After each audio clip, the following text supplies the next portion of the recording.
Kerala judicial service എക്സാമിനേഷനെ കുറിച്ചുള്ള അതിനെക്കുറിച്ച് ഒരു അവയർനെസ് നൽകാൻ വേണ്ടിയിട്ടുള്ള ഒരു വെബിനാർ ആണ് നമ്മൾ ഇത് കണ്ടക്ട് ചെയ്യുന്നത് ഇപ്രാവശ്യം. കഴിഞ്ഞ തവണയും നമ്മൾ ഇത് കണ്ടക്ട് ചെയ്തിട്ടുണ്ടായിരുന്നു. ഇത്തവണയും നമ്മൾ ഈ ഒരു സെഷൻ ലീഡ് ചെയ്യുന്നത് എല്ലാവർക്കും പരിചിതമായിട്ടുള്ള ഒരു പേര് തന്നെയാണ്. നിയമരംഗത്ത് ഏകദേശം 29ഓളം വർഷത്തോളം എക്സ്പീരിയൻസ് ഉള്ള ഒരു വ്യക്തിത്വമാണ്. ആൻഡ് അദ്ദേഹം former dean of faculty of law, university of Calicut, അതേപോലെ തന്നെ റിട്ടയർഡ് അസോസിയേറ്റ് പ്രൊഫസർ ആണ്. ഗവൺമെന്റ് ലോ കോളേജ് കോഴിക്കോടിൽ നിന്നാണ് അദ്ദേഹം അസോസിയേറ്റ് പ്രൊഫസർ ആയിട്ട് റിട്ടയർ ചെയ്തത്. ആൻഡ് അദ്ദേഹത്തിന് റിട്ടയർമെന്റിന് ശേഷം ഞങ്ങളുടെ ഒരു ഭാഗ്യം എന്നുള്ള രീതിയിൽ ഞങ്ങൾക്ക് അദ്ദേഹത്തെ അപ്രോച്ച് ചെയ്യുകയും അദ്ദേഹത്തിന് ഞങ്ങൾ റിറ്റ്സ് ജുഡീഷ്യറി കുറെ കാലമായി തുടങ്ങണമെന്നുള്ള രീതിയിൽ നമ്മൾ പ്ലാൻ ചെയ്തിട്ടുണ്ടായിരുന്നു.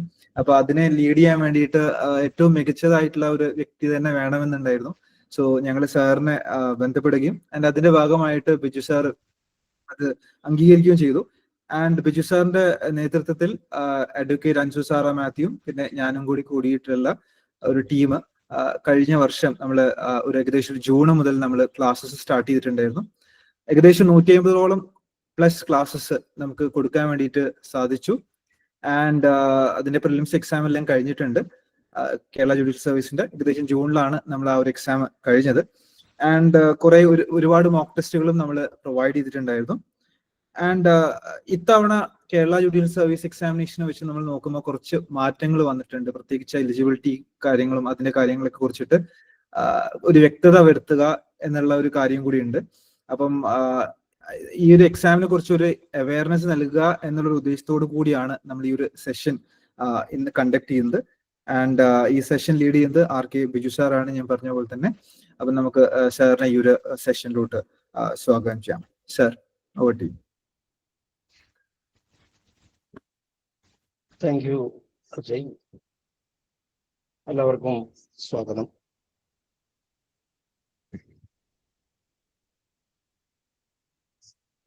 നമ്മുടെ റിറ്റ്സിന്റെ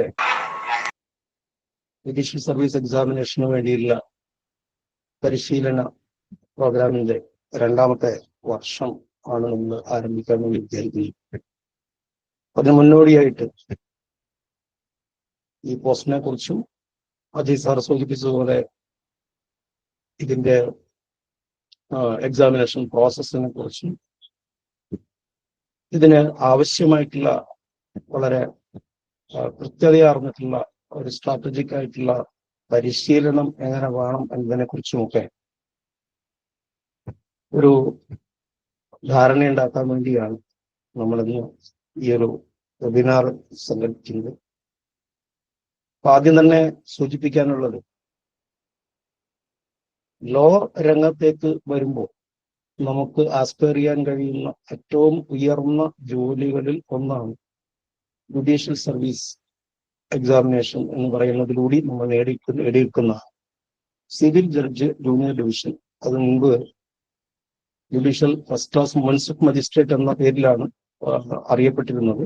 അത് റീഡെസിഗ്നേറ്റ് ചെയ്ത് ഇപ്പോൾ സിവിൽ ജഡ്ജ് ജൂനിയർ ഡിവിഷൻ എന്ന എൻട്രി കേഡർ പോസ്റ്റിലേക്കാണ് അപ്പോയിന്റ്മെന്റ്. വളരെ ഏർലി ഏജിൽ ലഭിക്കുകയാണെങ്കിൽ, കുറച്ച് ഭാഗ്യവും കൂടി ഉണ്ടെങ്കിൽ സുപ്രീം കോടതി വരെ എത്താവുന്ന തരത്തിലുള്ള പ്രൊമോഷൻ സാധ്യതകൾ അതിൽ നിൽക്കുന്നുണ്ട്. രണ്ടാമതായി മറ്റൊരു സെലക്ഷൻ പ്രോസസ് ഉള്ളത് ഡിസ്ട്രിക്ട് ജഡ്ജിലേക്ക് നേരിട്ടുള്ള സെലക്ഷൻ പ്രോസസ്സാണ്. അതിന് പക്ഷേ 7 വർഷത്തെ പ്രാക്ടീസും മിനിമം 35 വയസ്സും ഉണ്ടാവണം. ആ നിലയ്ക്ക് മാത്രമേ ഡിസ്ട്രിക്ട് ജഡ്ജിലേക്ക് നേരിട്ടുള്ള സെലക്ഷൻ വരൂ. ബാറിൽ നിന്ന് നേരിട്ടാണ് ഹൈക്കോർട്ടിലേക്ക് എടുക്കുന്നത്. സുപ്രീം കോർട്ടിലേക്കും അങ്ങനെ തന്നെയാണ്. ഇതൊക്കെ കൊളേജിയമാണ് നിശ്ചയിക്കുന്നത് എന്നൊക്കെ നിങ്ങൾ ക്ലാസ്സുകളിൽ ഇക്കാര്യങ്ങൾ പഠിച്ചിട്ടുണ്ടാവും. അപ്പൊ നമുക്ക് ലോ കോളേജിൽ നിന്ന് ഇറങ്ങിയതിന് ശേഷം ഏറ്റവും ചെറിയ പ്രായത്തിൽ ഏറ്റവും ഉയർന്ന ഒരു ജോലി ലഭിക്കാനാവുന്ന ആദ്യത്തെ നല്ല ഓപ്ഷൻ എന്നുള്ള നിലയ്ക്കാണ് ഈ ജുഡീഷ്യൽ സർവീസ് എക്സാമിനേഷനെ ഞാൻ കാണുന്നത്. അതാണ് ഞാൻ നിങ്ങളോട് സംസാരിക്കാൻ ഉദ്ദേശിക്കുന്നത്. ഇതിനെക്കുറിച്ച് തുടങ്ങുമ്പോൾ ഞാൻ ആദ്യം സൂചിപ്പിക്കാൻ പോകുന്നത് ഈ പോസ്റ്റിന്റെ പ്രത്യേകതകളാണ്. എന്തുകൊണ്ട് ഇതിലേക്ക് നമ്മൾ പോകണം എന്നുള്ളതിനെ കുറിച്ചുള്ള, പോകാൻ താല്പര്യമുള്ളവർക്ക് പോകാം എന്നുള്ളതിനെ കുറിച്ചുള്ള ഒരു കാര്യമുണ്ട്. മൂന്നാമത്തെ കാര്യം പിന്നെ ഇതിന്റെ സിലബസും പരീക്ഷാ പ്രോസസ് എങ്ങനെയാണെന്നുള്ളതാണ്. നാലാമത് എങ്ങനെ പ്രിപ്പയർ ചെയ്യണം എന്നുള്ളതാണ്. ഈ 4 ഘട്ടങ്ങളായി ഞാനത് വിശദീകരിച്ച് പോകാൻ 1 മണിക്കൂർ സമയം കൊണ്ടെന്നാണ് വിചാരിക്കുന്നത്.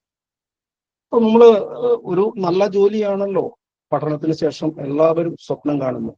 അപ്പൊ അങ്ങനെ വരുമ്പോൾ ഇതിനെ നമുക്ക് കമ്പയർ ചെയ്യാൻ പറ്റുന്നത് സിവിൽ സർവീസ് പരീക്ഷയുമായിട്ടാണ്. അതിൽ ഏറ്റവും ഉയർന്ന ജോലി എന്ന് പറയുന്നത് IAS ഓഫീസറായിട്ട് നിയമനം ലഭിക്കുക എന്നുള്ളത് തന്നെയാണ്. നമുക്കറിയാം ഓരോ വർഷവും അത് UPSC നടത്തുന്നുണ്ട്.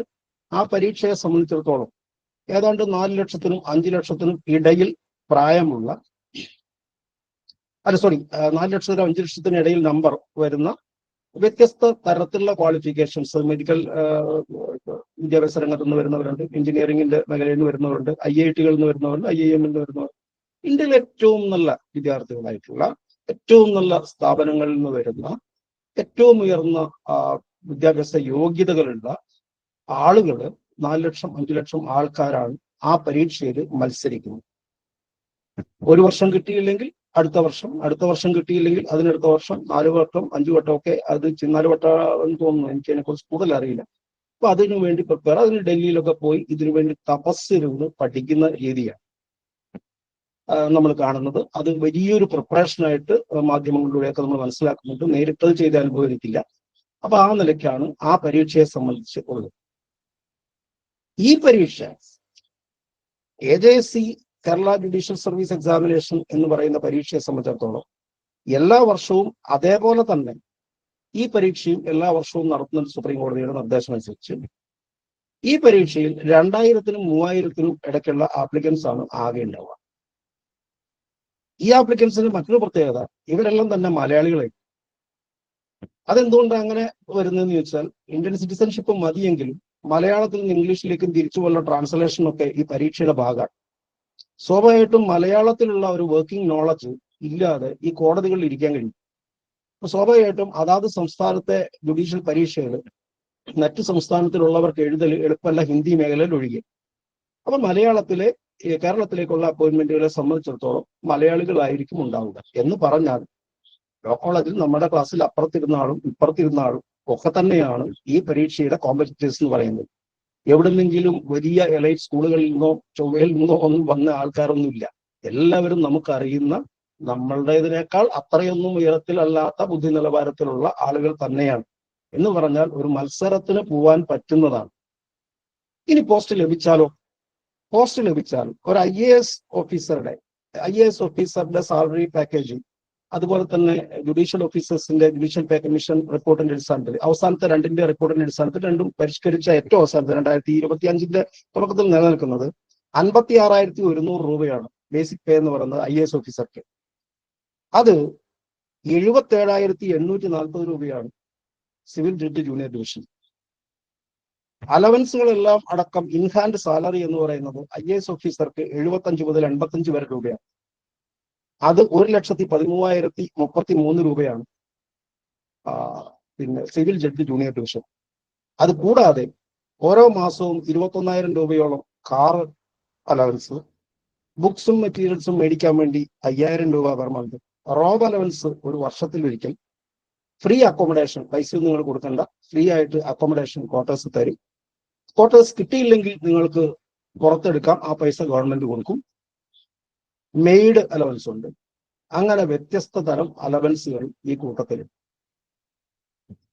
അപ്പോൾ 4 ലക്ഷം പേരോട് 5 ലക്ഷം പേരോട് മത്സരിച്ച് അത്രയധികം സ്ട്രെയിൻ എടുത്ത് ആ പരീക്ഷ നേടാൻ പോകുന്ന സ്ഥലത്ത് അതിന്റെ ഒരു 10-1 ശ്രമിച്ചിട്ട് വേണ്ടേ ഇത് കിട്ടാൻ. അപ്പൊ ഇതൊരു വളരെ ഈസി വാക്ക് ഓവറായിട്ട് ആൾക്കാർ കാണുകയും നിങ്ങൾ 500 രൂപ ദിവസം കിട്ടുന്ന ജൂനിയർ പണിക്ക് പോയിക്കൊണ്ടും അല്ലെങ്കിൽ മറ്റെന്തെങ്കിലും ജോലികൾ ചെയ്തുകൊണ്ടും ഒക്കെ ചെയ്ത് അതിൻ്റെ ഇടയ്ക്ക് കുറച്ച് വായിച്ചാലായി ഇല്ലെങ്കിലായി എന്നുള്ള രൂപത്തിൽ ഈ പരീക്ഷയെ സമീപിക്കുന്നവർക്കാണ് ഇത് ലഭിക്കാതെ പോകുന്നത് എന്നുള്ളതാണ്. ഇതിനെ ഗൗരവമായി കാണേണ്ടതിന്റെ ആവശ്യകതയാണ് ഞാൻ പറഞ്ഞത്. കിട്ടിയാൽ ഏറ്റവും സീരിയസ് ആയി ഇന്ത്യയിൽ പ്രിപ്പയർ ചെയ്യപ്പെടുന്ന നടത്തപ്പെടുന്ന പരീക്ഷയ്ക്ക് ലഭിക്കുന്നതിനേക്കാൾ ഉയർന്ന പോസ്റ്റിലേക്കാണ് എല്ലാത്തിലും, റാങ്കിലായാലും സോഷ്യൽ സ്റ്റാറ്റസിലായാലും പൊസിഷൻസിലായാലും ഈ IAS ഉദ്യോഗസ്ഥന്മാരെല്ലാം ഈ മുനിസിപ്പൽ മജിസ്ട്രേറ്റ് സമൺ ചെയ്താൽ വരേണ്ടവരാണ്.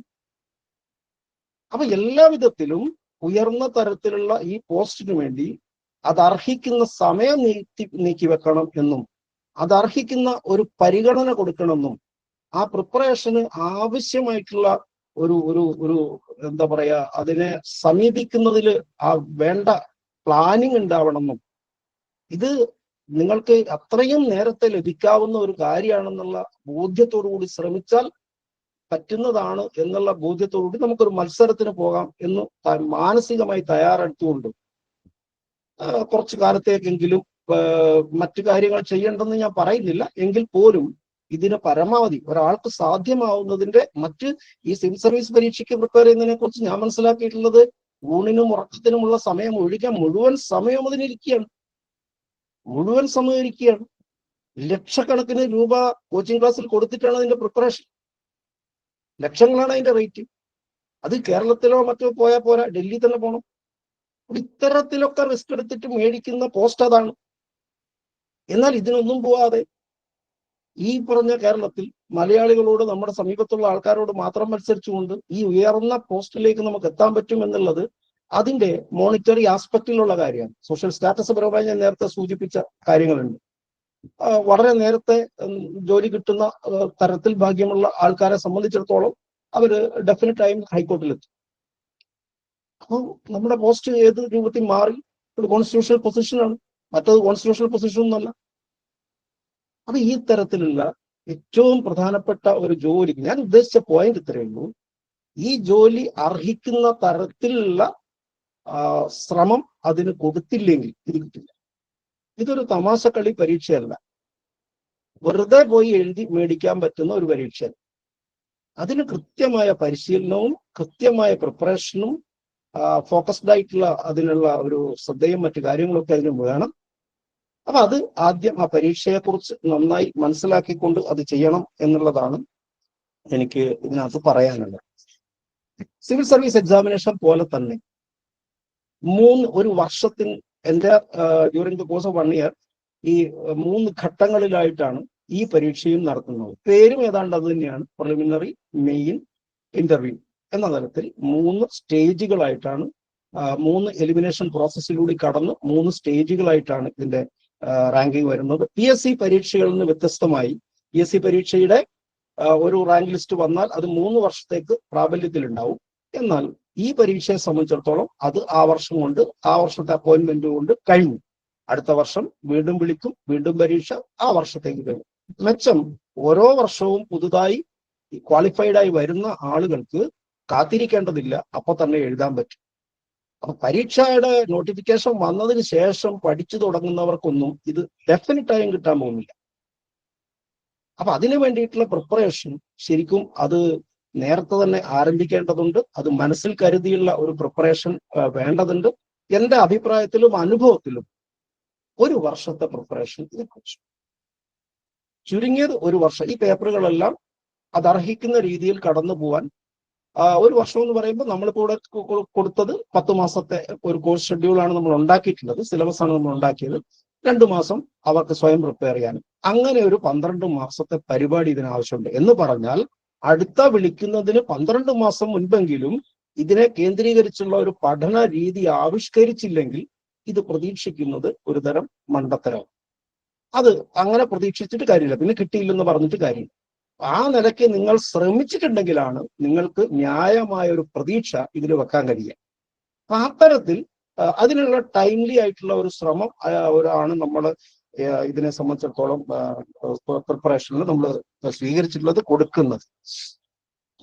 ഇതില് പിന്നെ മറ്റു കാര്യങ്ങളിലേക്ക് ഇത് സാധാരണ നിലയ്ക്ക് ഈ പരീക്ഷയ്ക്ക് വേണ്ടി ഇത് നടത്തുന്നത് നമ്മുടെ ബഹുമാനപ്പെട്ട ഹൈക്കോടതിയാണ്. ഹൈക്കോടതി നേരിട്ടാണ് ഈ പരീക്ഷ നടത്തുന്നത്. PSC പോലെയോ അങ്ങനെ മറ്റു ബോഡികളൊന്നുമല്ല, നേരിട്ട് ഹൈക്കോടതിയാണ് നടത്തുന്നത്. ഇതിൽ ചോദ്യം തയ്യാറാക്കുന്നതും അതിന്റെ ഉത്തരപേപ്പറുകൾ വാല്യൂ ചെയ്യുന്നതും അതിന്റെ ലിസ്റ്റുകൾ തയ്യാറാക്കുന്നതും എല്ലാം ഹൈക്കോടതി നേരിട്ടാണ്. അങ്ങനെ ഹൈക്കോടതിയുടെ പൂർണ്ണമായ ഉത്തരവാദിത്തത്തിൽ നടത്തുന്ന ഒരു പരീക്ഷ എന്നുള്ള നിലയ്ക്കുള്ള ഗൗരവവും അതിന്റെ പ്രത്യേകതകളും ഈ പരീക്ഷ സംബന്ധിച്ചിടത്തോളം ഉണ്ട്. അപ്പൊ ഹൈക്കോടതി ഇത് സാധാരണ നിലയ്ക്ക് അതിന്റെ റിക്രൂട്ട്മെന്റ് വിങ് ഉണ്ട്, അവര് സാധാരണ നിലയ്ക്ക് ജാനുവരി അവസാനം ഫെബ്രുവരി മാസത്തിലായിട്ടാണ് ഇത് വിളിക്കാറുള്ളത്. അതിന്റെ നോട്ടിഫിക്കേഷൻ വന്നു കഴിഞ്ഞാൽ ഓൺലൈനായിട്ട് അത് അപ്ലൈ ചെയ്യാനും മറ്റുമൊക്കെയുള്ള കാര്യങ്ങൾ വരും. എന്ന് പറഞ്ഞാൽ നിങ്ങളെ സംബന്ധിച്ചിടത്തോളം ഇപ്പൊ ഈ എന്നെ കേൾക്കുന്ന ആൾക്കാരിൽ താല്പര്യമുള്ളവരെ സംബന്ധിച്ചിടത്തോളം അടുത്ത 26 ഫെബ്രുവരിയിൽ വിളിക്കാൻ പോകുന്ന പരീക്ഷയ്ക്ക് വേണ്ടിയാണ്. യഥാർത്ഥത്തിൽ നമ്മൾ അല്പം വൈകി, ഒരു ജൂണിൽ ആരംഭിക്കേണ്ടതായിരുന്നു. പക്ഷേ ഇപ്രാവശ്യത്തെ ചില പ്രത്യേക സാഹചര്യങ്ങൾ കൊണ്ട് പരീക്ഷ വൈകി. ഹൈക്കോടതി നടത്താൻ വിചാരിച്ച പരീക്ഷ സുപ്രീം കോടതിയുടെ ഇടപെടൽ കൊണ്ട് കുറച്ച് വൈകിയാണ് നടന്നത്. അപ്പൊ അങ്ങനെ ഉണ്ടായിട്ടുള്ള ഞാൻ അതിനെക്കുറിച്ച് സൂചിപ്പിക്കാം. എന്തായാലും അത്തരം കാരണങ്ങൾ കൊണ്ട് ഇപ്പൊ നിലവിലുള്ള 25 പരീക്ഷകൾ കുറച്ച് വൈകിയത് കൊണ്ട് ആണ് നമുക്ക് താമസിച്ചു പോയത് തുടങ്ങാൻ. നമ്മൾ യഥാർത്ഥത്തിൽ ജൂണിൽ തന്നെ ആരംഭിക്കാൻ വിചാരിച്ചതായിരുന്നു. അപ്പോ ആ നിലയ്ക്ക് ജാനുവരി, ഫെബ്രുവരി, കൂടിയാൽ മാർച്ച് തുടങ്ങുന്ന അടുത്ത വർഷം ഈ താമസത്തിന്റെ ഡിലേയുടെ ഭാഗമായിട്ട് എന്തെങ്കിലും ചെറിയ താമസം ഉണ്ടായാൽ എന്തായാലും അത് മാർച്ച് ഫസ്റ്റ് വീക്കിന് അപ്പുറം പോകില്ല. ആ സമയത്തേക്ക് അത് വിളിക്കും. മെയ് മാസത്തിലാണ് സാധാരണ നിലയ്ക്ക് പ്രിലിമിനറി പരീക്ഷ നടക്കുന്നത്. മെയ് മാസത്തിൽ നടക്കും പ്രിലിമിനറി പരീക്ഷ. ആ പരീക്ഷയുടെ എന്താ പറയാ, അതിന്റെ റാങ്കിങ്ങും റിസൾട്ടും ഒക്കെ വരാൻ വേണ്ടിയിട്ട് കുറച്ച് കാലം എടുക്കും.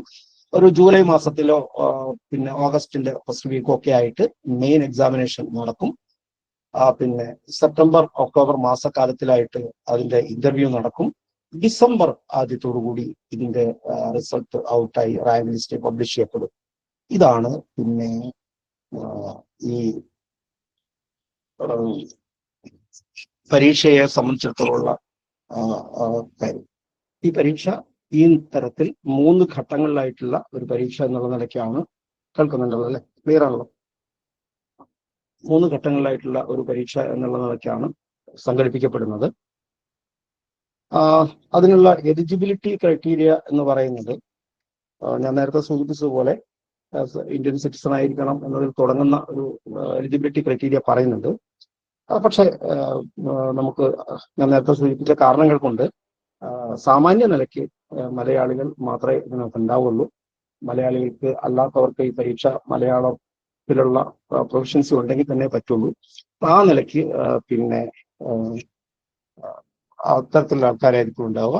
എഡ്യൂക്കേഷൻ ക്വാളിഫിക്കേഷൻസ് നമുക്കറിയാം, അതൊക്കെയാണ്. ഏജ് ലിമിറ്റ് 35 വയസ്സ് വരെയുള്ളവർക്കാണ് ഇത് അപ്ലൈ ചെയ്യാൻ വേണ്ടി കഴിയില്ല. അപ്പൊ ഇതിനകത്ത് പുതുതായിട്ട് വന്നിട്ടുള്ള ഒരു കാര്യം എന്ന് പറയുന്നത് സുപ്രീം കോടതിയുടെ ഒരു വിധിയുടെ അടിസ്ഥാനത്തിൽ ഈ വർഷം മുതൽ എന്ന് വെച്ചാൽ 2026 മുതലുള്ള പരീക്ഷയെ സംബന്ധിച്ചിടത്തോളം minimum of 3 years practice as an advocate is mandatory എന്നുള്ള നിലയ്ക്ക് സുപ്രീം കോടതി ഒരു നിർദ്ദേശം കൊടുത്തിട്ടുണ്ട്. അതിൽ ഒരു കാര്യമുള്ളത്, ഒരു കഥയുള്ളത്, ഇത് ആദ്യകാലത്ത് കുറച്ച് വർഷങ്ങൾക്ക് മുമ്പ് വരെ ഇത് ഇങ്ങനെ ഒരു എലിജിബിലിറ്റി ക്രൈറ്റീരിയനും കൂടി ഉണ്ടായിരുന്നു, പ്രാക്ടീസും കൂടി വേണമായിരുന്നു. പക്ഷെ പിന്നീട് സുപ്രീം കോടതി തന്നെ ഇടപെട്ട് അതിന്റെ ആവശ്യമില്ല. ഹൈക്കോടതി അതിനാവശ്യമുള്ള ഒരു ട്രെയിനിങ്, ഇന്റൻസീവ് ആയിട്ടുള്ള ഒരു ട്രെയിനിങ്, 1 വർഷത്തെ ട്രെയിനിങ് കൊടുക്കുന്നുണ്ട്. അപ്പൊ അതുകൊണ്ട് ആ പ്രശ്നം പരിഹരിക്കാൻ പറ്റും എന്നുള്ളതാണ്. പക്ഷെ അത്തരത്തിൽ ഒരിക്കൽ പോലും കോടതിയിൽ പോയിട്ട് പോലും ഇല്ലാത്ത ആളുകൾ നന്നായി പുസ്തകം പഠിക്കുകയും പരീക്ഷ എഴുതാനുള്ള പ്രത്യേകമായ ഒരു കഴിവും കൂടെയുള്ള ആൾക്കാർക്ക് ഇത് കിട്ടുന്ന സാഹചര്യം വന്നപ്പോൾ അവർ കോടതിയിൽ എത്തുമ്പോൾ ഉണ്ടാവുന്ന ചില ബുദ്ധിമുട്ടുകളൊക്കെ ശ്രദ്ധയിൽപ്പെടുകയും ശ്രദ്ധിക്കപ്പെടുകയും ഒക്കെ ചെയ്തതിന്റെ അടിസ്ഥാനത്തിൽ ഒരു നിർദ്ദേശം കേരള ഹൈക്കോർട്ട് കഴിഞ്ഞ വർഷം തന്നെ പറഞ്ഞിരുന്നു. അത് സുപ്രീം കോടതിയിൽ വന്നപ്പോൾ സുപ്രീം കോടതി 2025 വരെയുള്ള പ്രോസസ്സുകളെ അത് ബാധിക്കുന്നില്ല, എന്നാൽ 2026 മുതലുള്ള പിന്നെ ഇനിയുള്ള പരീക്ഷയ്ക്ക് 3 വർഷത്തെ പ്രാക്ടീസും കൂടി വേണം എന്നുള്ള നിലയ്ക്ക് ഒരു പിന്നെ നിർദ്ദേശമാണ് ഇപ്പോൾ വെച്ചിട്ടുള്ളത്.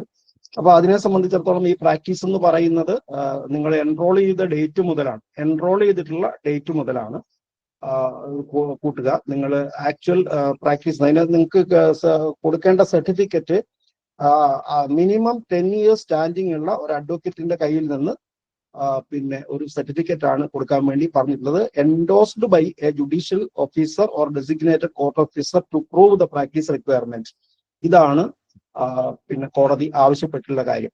അപ്പോൾ 10 വർഷത്തിൽ അധികം പ്രാക്ടീസ് ഉള്ള ഒരു സീനിയർ അഡ്വക്കേറ്റിന്റെ അടുത്തുനിന്ന് ഒരു സർട്ടിഫിക്കറ്റ് വാങ്ങി അതൊരു ജുഡീഷ്യൽ ഓഫീസറിലൂടെ എൻഡോസ് ചെയ്തിട്ട് കൊടുത്താൽ മതി. അതിനോടൊപ്പം തന്നെ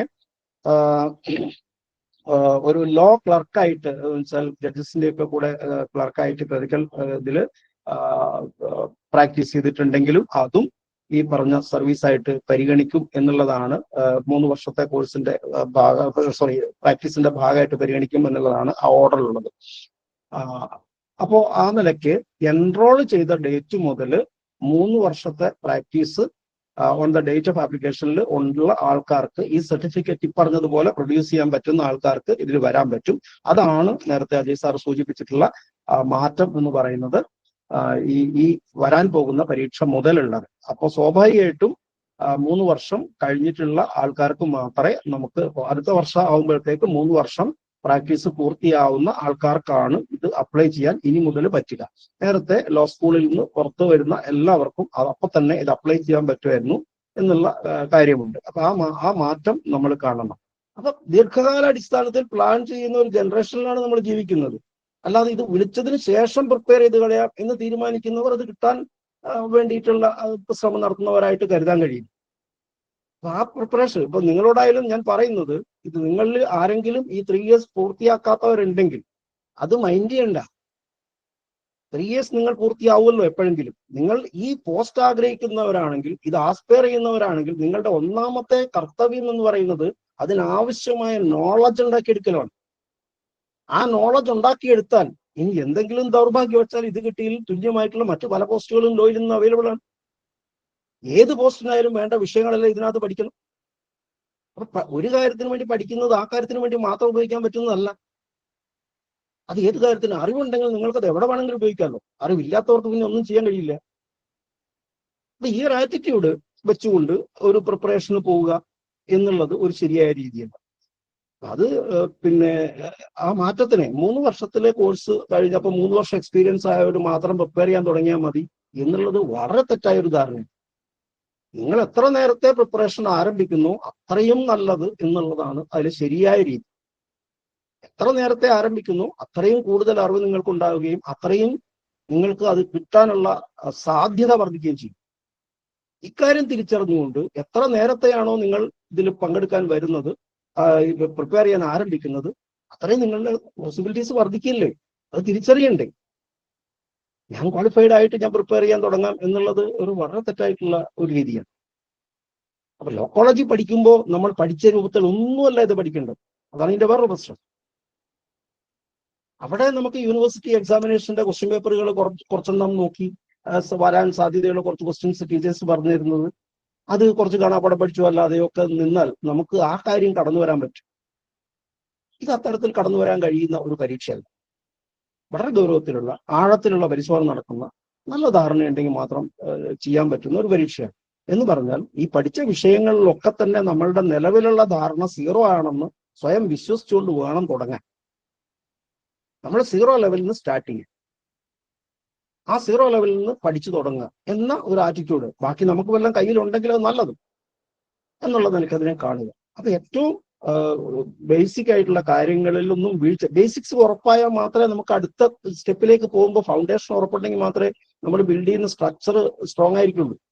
അപ്പൊ ആ നിലയ്ക്ക് ഫൗണ്ടേഷൻസ് ഒന്നും മിസ് ചെയ്യാതെ വളരെ കൃത്യമായി ആ കാര്യങ്ങൾ പഠിച്ചുകൊണ്ട് മുന്നോട്ട് പോവുക എന്നുള്ളതാണ്. ഡീറ്റെയിൽഡ് സിലബസിലേക്കൊക്കെ വരുന്നതിന് മുൻപ് ഒരു കാര്യം കൂടി.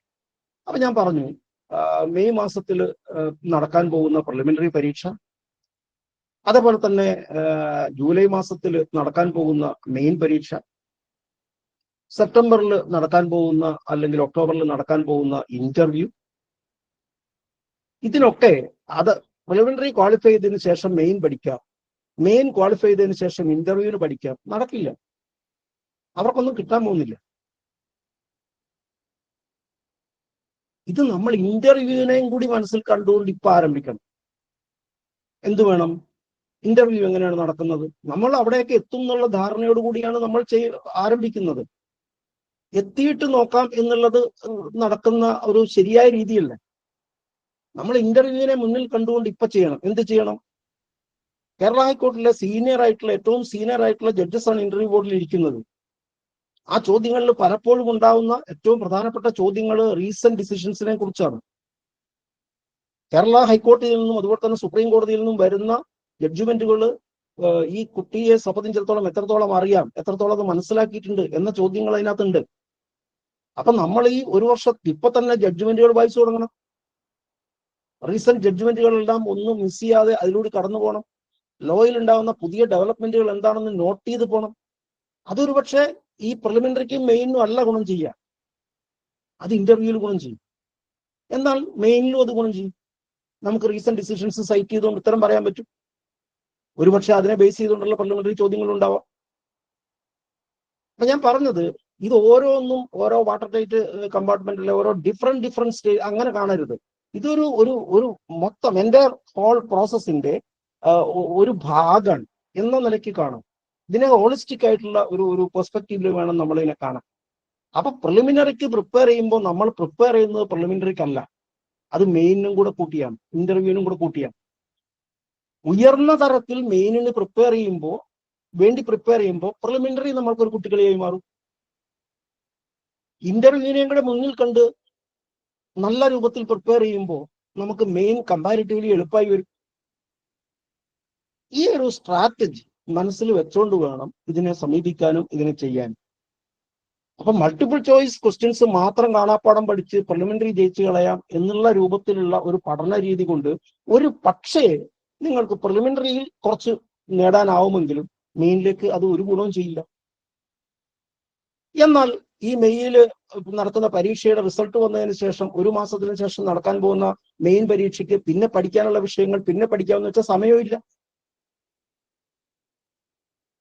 അപ്പൊ ഈ 1 വർഷം മുമ്പ് തന്നെ നമ്മൾ ഈ പഠനം എല്ലാം മുന്നിൽ കണ്ടുകൊണ്ടുള്ള ഒരു കോഴ്സ് പ്ലാൻ അല്ലെങ്കിൽ ഒരു പ്രിപ്പറേഷൻ രീതി ഉണ്ടാക്കേണ്ടതുണ്ട്.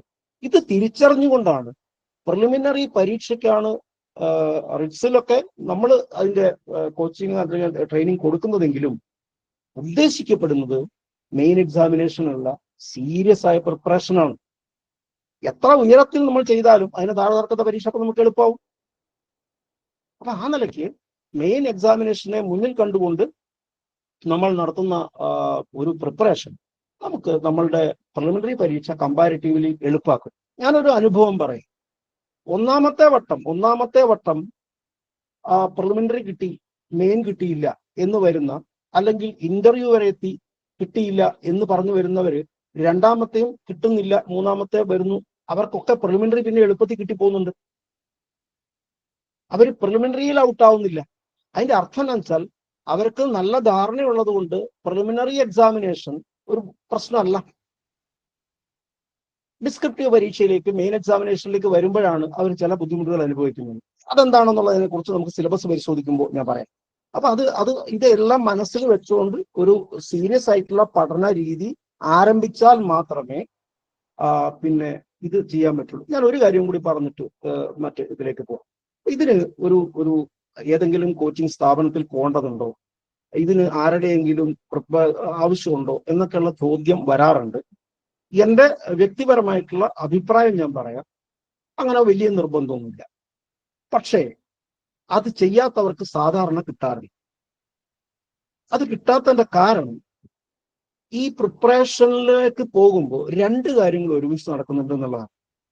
ഒന്നാമത്, നമ്മളുടെ കോൺസെൻട്രേഷൻ അവിടെ നിർത്തുകയും നമുക്ക് റുട്ടീൻ ഉണ്ടാവുകയും നമ്മൾ ഒരു പ്രത്യേക പോർഷൻ വരെ തീരുന്നു, ആ ഭാഗം കവർ ചെയ്യുന്നു, അടുത്ത നമ്മൾ ഒറ്റയ്ക്ക് ചെയ്യുമ്പോൾ പലപ്പോഴും നമുക്ക് ആ ടൈം ടേബിൾ, ആ ഷെഡ്യൂള് അത് കൃത്യമായി ഫോളോ ചെയ്ത് പോകാൻ പറ്റുന്നില്ല. മൊത്തത്തിലേക്ക് നമുക്കൊരു കോഴ്സ് പ്ലാൻ, ഒരു വർഷം നീണ്ടു നിൽക്കുന്ന ഒരു പ്ലാൻ നമുക്ക് കിട്ടുന്നില്ല. നമ്മൾ ചിലതൊക്കെ വായിക്കുന്നു, നല്ല ബുദ്ധിയുള്ള കുട്ടിയാണെന്ന് തന്നെ ഇരിക്കട്ടെ, ഒറ്റയ്ക്ക് പഠിക്കാൻ കഴിവുള്ള ആളാണെന്നും ഇരിക്കട്ടെ, എങ്കിൽ പോലും ഒരു ഒരു സ്ഥാപനമായിട്ട് അല്ലെങ്കിൽ ഒരു കോച്ചിങ് എന്താ പറയാ ട്രെയിനിങ് പ്രോഗ്രാമുമായിട്ട് നമ്മൾ ചേർന്ന് പോകുമ്പോൾ അതിന്റെ ഒരു ഷെഡ്യൂളിനകത്ത് നമ്മൾ പെടുമ്പോൾ നമ്മൾക്ക് ഓട്ടോമാറ്റിക്കലി ഒരു റുട്ടീൻ ഉണ്ടായി കിട്ടുകയും നമ്മളത് എന്തായാലും കവർ ചെയ്യുകയും ചെയ്യും. ഒപ്പം നമുക്ക് കഴിവും ബുദ്ധിയും കൂടി ഉണ്ടെങ്കിൽ നമ്മുടെ പ്രിപ്പറേഷൻ കുറെ കൂടി സ്ട്രീംലൈൻഡ് ആവും, കുറെ കൂടി സ്ട്രാറ്റജിക് ആയിട്ട് നമ്മൾ അതിനെ സമീപിക്കും. 2, ആ സ്ഥാപനത്തിന്റെ അല്ലെങ്കിൽ ഇത് നടത്തുന്ന ആൾക്കാരുടെ എക്സ്പീരിയൻസ് നമ്മളിലേക്ക് ഇമ്പാർട്ട് ചെയ്യപ്പെടും. അപ്പൊ അത് വലിയൊരു ഘടകമാണ്. അപ്പൊ ആൾക്കാരുടെ എക്സ്പീരിയൻസ്, അവരുടെ മുൻ അനുഭവങ്ങൾ, ഈ പരീക്ഷകളുടെ, പിന്നെ നിരന്തരമായിട്ടുള്ള ടെസ്റ്റുകളൊക്കെ അവർ ചെയ്യും. അപ്പൊ അങ്ങനെ ടെസ്റ്റുകളൊക്കെ നിരന്തരമായി ചെയ്തുകൊണ്ടിരിക്കുമ്പോൾ അത് നമ്മളുടെ ടൈം മാനേജ്മെന്റിനെ വലിയ രൂപത്തിൽ സഹായിക്കും. നമുക്ക് കുറെ കൂടെ കോൺഫിഡൻസ് ലെവൽ വർദ്ധിപ്പിക്കാൻ അത് സഹായിക്കും. നമുക്ക് പറ്റും എന്ന് നമുക്ക് സ്വയം തോന്നി വരും. ഇങ്ങനെയൊക്കെയുള്ള കാര്യങ്ങൾ ഇതിനെ നല്ല രൂപത്തിൽ ഹെൽപ്പ് ചെയ്യും. ഒറ്റയ്ക്ക് ചെയ്യുമ്പോൾ ഇതൊന്നും നമുക്ക് ഉണ്ടാവുന്നില്ല. ഇതിന്റെ ഒരു പ്രശ്നമുണ്ട്. അപ്പൊ കൂടെ എക്സ്പീരിയൻസ്ഡ് ആയ കഴിവുള്ള ഒരു മെന്റർ ഉണ്ടാവേണ്ടത്, അതിപ്പോ കോച്ചിങ് സ്ഥാപനം തന്നെ ആവണമെന്നൊന്നും ഞാൻ പറയുന്നില്ല. ആരെങ്കിലും ഒരു മെന്റർ, നമ്മളെ സഹായിക്കാൻ പറ്റുന്ന, ഒരു ബ്ലോക്ക് വരുമ്പോൾ നമുക്കൊന്ന് ഹെൽപ്പ് ചെയ്യാൻ പറ്റുന്ന ഒരാള് ഉണ്ടാവണം എന്നുള്ളതാണ് പിന്നെ എനിക്ക് തോന്നിയിട്ടുള്ളത്. അങ്ങനെ ഒരാളില്ലാതെ ഒറ്റയ്ക്ക് പഠിക്കാം എന്ന് വിചാരിക്കുമ്പോൾ അത് കുറച്ചൊക്കെ ബുദ്ധിമുട്ടാണ്. കാരണം അത് നിങ്ങളുടെ ചെയ്യുന്ന ആളുടെ കഴിവ് കുറവ് കൊണ്ടല്ല, മറിച്ചുള്ള ചില കാരണങ്ങൾ കൊണ്ടാണ് അത് വരുന്നത്. കാരണം ഈ പരീക്ഷയിൽ പരീക്ഷിക്കപ്പെടുന്നത് അറിവ് മാത്രമല്ല, അത് പ്രസന്റ് ചെയ്യുന്ന രീതിയുണ്ട്, അത് ടൈമിനുള്ളിൽ പ്രസന്റ് ചെയ്യാനുള്ള കഴിവുണ്ട്. അതിനെ ഇപ്പൊ ഡിസ്ക്രിപ്റ്റീവ് പരീക്ഷ മെയിൻ പരീക്ഷയിലേക്ക് വരുമ്പോൾ അത് എഴുതുന്നു നിങ്ങൾക്ക് അറിയാമായിരിക്കും, പക്ഷെ നിങ്ങൾക്ക് എഴുതാൻ കഴിയില്ല ആ സമയത്തിനുള്ളിൽ, ആ സ്ഥലത്ത്, ആ സ്പേസിൽ. അപ്പൊ ഇതൊക്കെ നമ്മൾ ശീലിക്കണം. അപ്പൊ ഇതിനൊക്കെ പ്രത്യേകമായ ഒരു ഒരു ഒരു പരിശീലനം ഉണ്ടാവണം.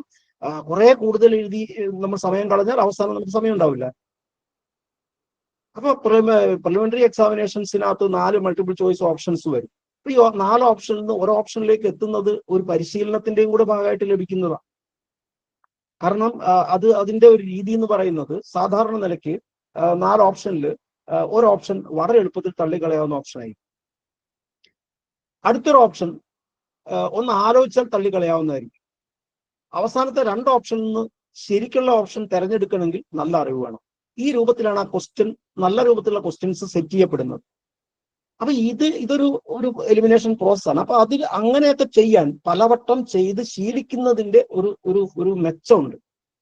അതുകൊണ്ടൊക്കെയാണ് പോകാൻ നിർബന്ധമായിട്ടും പോയിക്കൊള്ളണം, കോച്ചിങ്ങിന് പോയിക്കൊള്ളണം, ഇല്ലാതെ പഠിക്കുന്നവർക്കൊന്നും കിട്ടില്ല എന്നൊന്നും ഞാൻ പറയുന്നില്ലെങ്കിലും അങ്ങനെ പോയവർക്ക് മറ്റവരേക്കാൾ ഒരെഡ്ജ് എപ്പോഴും ഒരു ബെനിഫിറ്റ് ഉണ്ട് എന്നുള്ളതാണ് അനുഭവത്തിൽ നിന്ന് തോന്നുന്നത്. സ്വയം അതൊക്കെ ചെയ്യാൻ കഴിയുന്ന ആൾക്കാരില്ലെന്നൊന്നും ഞാൻ പറയുന്നില്ല, ഉണ്ടാവാം. അത്തരം ആൾക്കാർക്ക് ഡെഫിനറ്റായും എവിടെയായാലും അസാധാരണ കഴിവുള്ള ആൾക്കാരുണ്ടാവും. അവരെ സംബന്ധിച്ചൊന്നും ബാധകമല്ല.